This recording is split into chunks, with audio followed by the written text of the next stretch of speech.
ప్రశాంత్ గారితో మాట్లాడడం జరిగింది. అరెస్ట్ అయిన తర్వాత ఇప్పుడు వస్తున్నారు, ఆందోళన చూడటమే బాధపడ్డాను అంతే.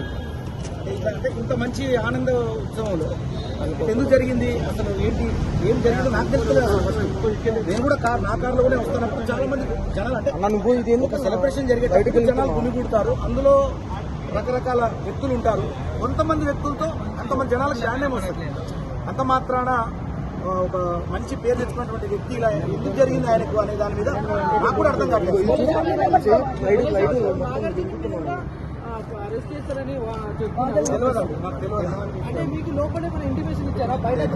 కళ్ళకు కనిపించేది ప్రశాంత్ విషయం కనిపిస్తుంది. ఏం జరుగుతుందో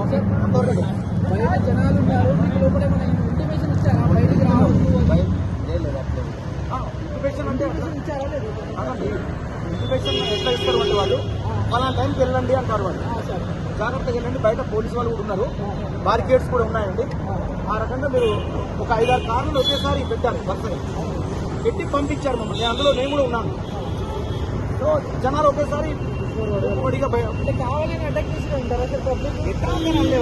అభిమానంతో వాళ్ళు రకరకాలుగా ఉంటారు కదా. అంటే అభిమానంతో వాళ్ళు మిగతా కంటెస్టెంట్ వాళ్ళ వెహికల్స్ కూడా ధ్వంసం చేయడం జరిగింది. ఇప్పుడు అమర్దీప్దే కానీ అట్లా ధ్వంసం చేయడం జరిగింది. దానిపైన అంటే ఒకటండి, ఇప్పుడు 100 మంది మంచాలు ఉన్నప్పుడు 2-3 అందులో ఏదో చేసి ఉండొచ్చు బహుశా, కానీ అంత మాత్రాన అది చాలా తీవ్రత స్థాయికి వెళ్ళిపోయింది. ఎందుకంటే ఆర్టీసీ బస్సుల మీద కూడా వాళ్ళు అద్దాలు పాల్గొట్టి, దాని మీద నాకు అవగాహన లేదు. అదే అన్నాం. ఇప్పుడు దానిపైనే మరి ఇప్పుడు ఇష్యూ జరుగుతుంది.